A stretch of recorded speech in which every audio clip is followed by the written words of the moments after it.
Assalamualaikum warahmatullahi wabarakatuh. Kembali lagi di channel ini. Kali ini video cara setting jam pada Aerox. Oke, langsung saja. Ini jamnya tidak cocok ya.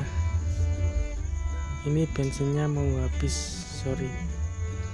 Pertama kita tekan tombol dulu. Ini. Nah, kita tekan tombol.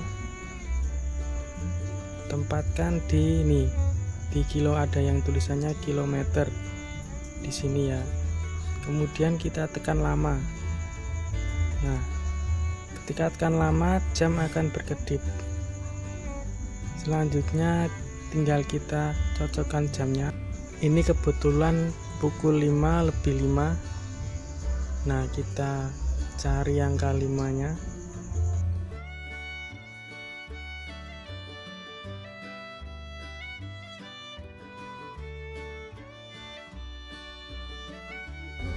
Oke, jamnya sudah pukul 5 ya, tinggal kita cari menitnya di 5 menit.